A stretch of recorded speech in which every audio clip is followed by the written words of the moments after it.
Hai Lur, selamat datang di Ngidul. Ngalabum film jadul. Kalau ngalor bahas film-film horor, thriller, atau misteri lawas, nah di konten Ngidul ini akan ngebahas film-film lawas juga, tapi genrenya di luar ngalor.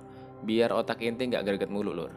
Seperti biasa kalian juga bisa request film apa yang mau dibahas selanjutnya, tinggal komen-komen di bawah aja. Kali ini kita akan ngebahas film adventure action yang berjudul National Treasure tahun 2004.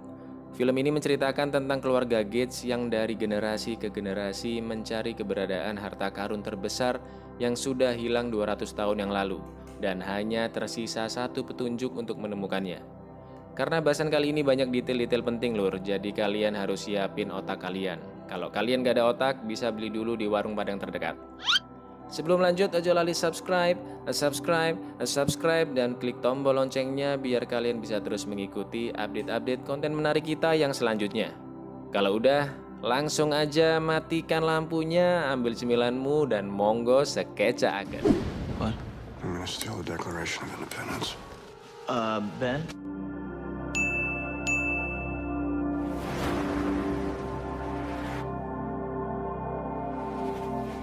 Di awal film diperlihatkan seorang bocil bernama Benjamin Gates masuk ke dalam gudang untuk mencari buku RPUL milik kakeknya John Gates.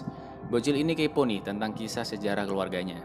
Lalu John menceritakan kepada Ben karena dirasa dia sudah cukup umur untuk mengetahui takdir keluarga Gates. Alkisah pada suatu malam tahun 1832, Charles Carroll, orang terakhir yang masih hidup yang ikut menandatangani deklarasi kemerdekaan dan juga bagian dari perkumpulan rahasia yang disebut Mason, harus sesegera mungkin bertemu presiden di White House untuk menyampaikan pesan rahasia karena Charles sedang sekarat. Tapi sayangnya presiden sedang gak ada di sana malam itu.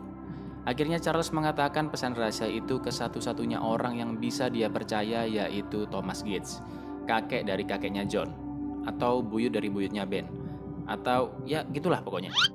Dan pesan rahasia tersebut tentang keberadaan harta karun yang sangat besar melebihi imajinasi manusia. Harta yang telah dipertarungkan selama berabad-abad oleh para tirani dan kaisar-kaisar zaman dahulu kala dan selalu bertambah jumlahnya ketika berpindah tangan. Sampai akhirnya harta karun itu menghilang. 1000 tahun kemudian harta itu ditemukan kembali oleh para satria Templar di bawah kuil Salomo yang kemudian mereka membentuk organisasi baru bernama Freemasons. Wes, ente nggak usah kebanyakan konspirasi, ini cuma film lur. Perang pun terus terjadi sampai saat revolusi Amerika sekitar tahun 1770-an.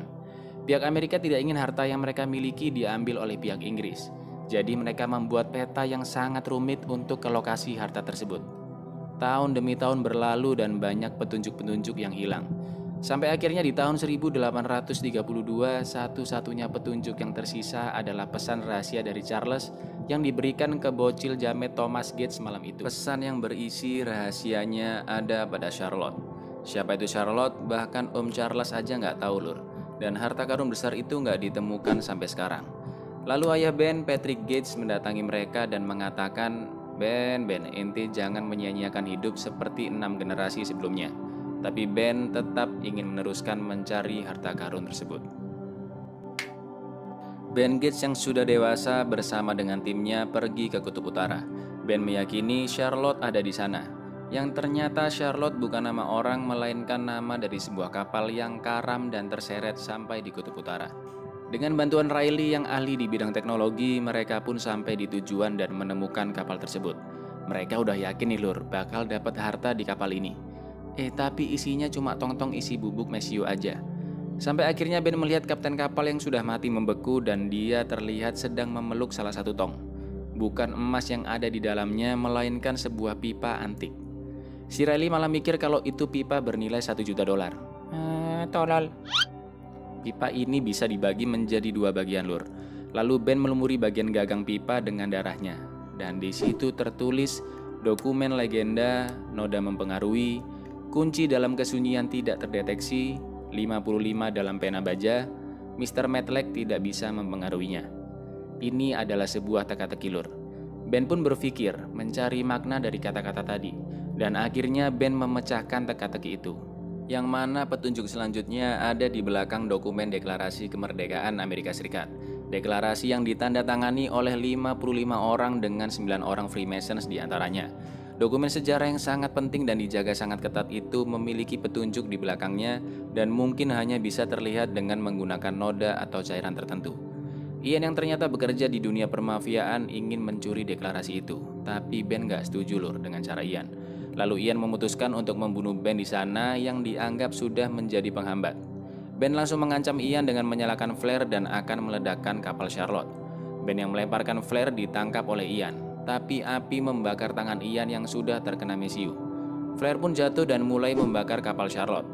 Ian dan bawahannya bernama Shaw langsung kabur dan mengunci Ben dan Riley di ruangan itu.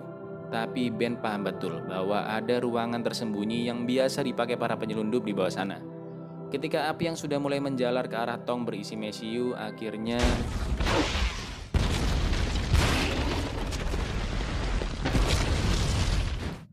tenang aja lur, Ben dan Riley tetap selamat tanpa sepengetahuan Ian. Mereka pergi ke arah desa Eskimo yang biasa didatangi pilot liar agar bisa kembali pulang untuk menghentikan rencana pencurian Ian. Ben dan Riley melaporkan akan adanya pencurian deklarasi ke FBI dan Kementerian Dalam Negeri. Jelas mereka nggak percaya karena deklarasi sudah dijamin keamanannya. Mereka pun mendatangi kantor Arsip Nasional untuk bertemu penanggung jawab di sana, yaitu Abigail Chase. Di sini Ben memperkenalkan namanya adalah Brown, karena nama keluarga Gates sudah terkenal aneh lur. Ngomong ngalor ngidul lah si Ben kalau di belakang deklarasi kemerdekaan ada peta harta karun yang tidak terlihat. Dan Ben mendapatkan petunjuk ini dari ukiran di gagang pipa berumur 200 tahun. Tapi si Ben gak bisa nunjukin pipa antik tersebut karena dibawa oleh Ian. Pastinya Chase juga menganggap omongan mereka ini hanya bualan aja. Did Bigfoot take it? It was nice meeting you. Karena usaha mereka yang udah mentok, akhirnya Ben memutuskan I'm gonna steal the Declaration of Independence. Ben harus mencuri deklarasi untuk melindunginya. Karena jika keduluan dicuri oleh Ian, deklarasi itu pasti akan dihancurkan. Riley menjelaskan bahwa deklarasi selalu dijaga oleh bapak-bapak security dan CCTV. Belum lagi ada sensor di balik bingkai kaca anti peluru yang melindungi keawetan deklarasi tersebut dari suhu yang terlalu panas. Dan ketika tidak dipajang, deklarasi akan disimpan di dalam berangkas baja yang dikunci menggunakan sistem. Tapi si jenius Ben mengatakan kalau mereka bisa mencurinya ketika deklarasi sedang berada di ruang pengawetan yang berguna untuk mempertahankan deklarasi tersebut tetap dalam kondisi yang baik. Dan di akhir minggu akan ada pesta besar di gedung Arsip Nasional. Itu artinya jika strategi mereka untuk membuat deklarasi dipindah ke ruang pengawetan berhasil, penjagaan di dalam sana akan minim karena bapak-bapak security fokus menjaga pesta besar. This might be possible. It might. Persiapan pencurian dimulai. Riley membobol sistem CCTV, sedangkan Ben membuat ID OB palsu dan menaruh cairan sidik jari di koleksi pin antik yang kemudian dikirimkan ke Chase. Lalu Riley mendatangi Arsip Nasional dan menyinari sensor agar suhu menjadi panas, yang akhirnya membuat Chase terpaksa menaruh deklarasi di ruang pengawetan untuk didiagnosa lebih lanjut. Otomatis lur, sidik jari Chase yang sudah memegang pin antik sebelumnya akan menempel di kode pintu masuk. Rencana jahat mereka pun berhasil.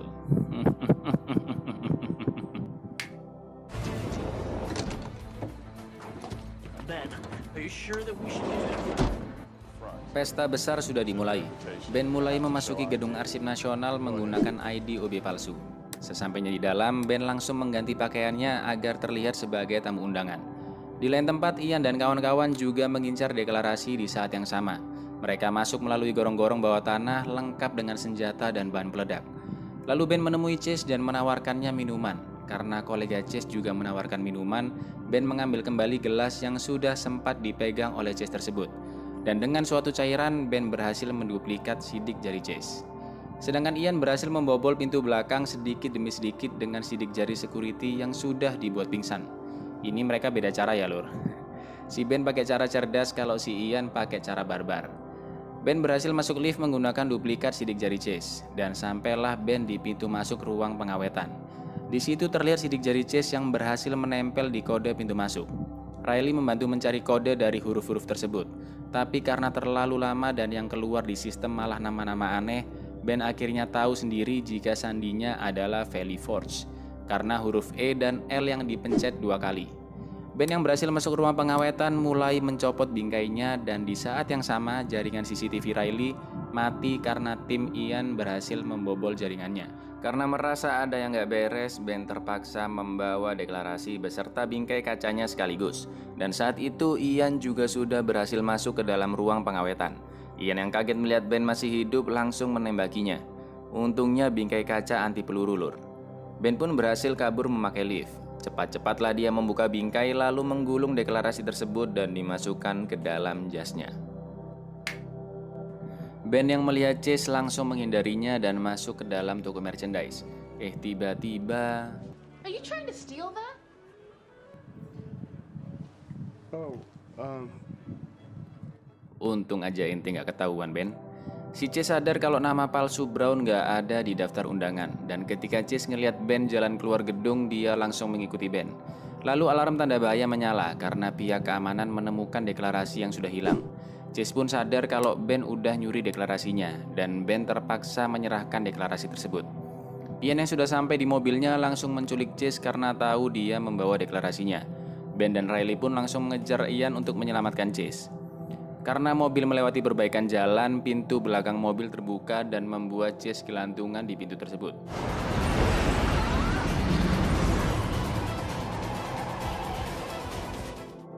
Deklarasi berhasil diambil oleh Ian, dan Chase diselamatkan oleh Ben. Ian yang sudah merasa menang ternyata... mampus ente. Ternyata Ben beli satu replika deklarasi untuk berjaga-jaga, lur. Ben bilang ke Chase kalau orang-orang tadi adalah orang-orang yang mau mencuri deklarasi. Ben juga berkata jujur ke Chase kalau nama aslinya bukan Brown melainkan Benjamin Gates. Di lain tempat, pemimpin penyelidikan bernama Peter menemukan bingkai yang tertembak. Dia berkata siapa yang ditembak dan siapa yang menembak. Kenapa mereka tidak akur? Peter juga mengetahui identitas asli Ben beserta seluruh catatan hidupnya karena Ben terlihat di CCTV toko dan menggunakan visa untuk membayar replika deklarasi. Ben dan Riley terpaksa membawa Chase untuk gabung ke misi pencarian harta karun karena Chase mengancam akan memberitahukan lokasi yang akan mereka tuju ke FBI. Ya elah, bilang aja ente penasaran harta karunnya kan? Mereka bertiga terpaksa meneliti bagian belakang deklarasi di rumah Patrick, ayahnya si Ben. Agar bisa lebih aman, sekaligus Ben akan meminta surat-surat milik Silence Dogood yang dimiliki Patrick. Karena salinan surat Silence Dogood yang Ben punya ada di rumahnya dan pastinya sudah didatangi oleh siapa, lur? Bener banget, tim bedah rumah. Bukan FBI dong, masa bedah rumah. Di sini Patrick mengatakan kalau mereka bertiga hanya menyia-nyiakan hidup. Patrick berpikiran bahwa harta karun itu hanya sekedar legenda dan sengaja diciptakan oleh pihak Amerika agar musuh perangnya yaitu pihak Inggris sibuk mencari harta yang sebenarnya nggak ada.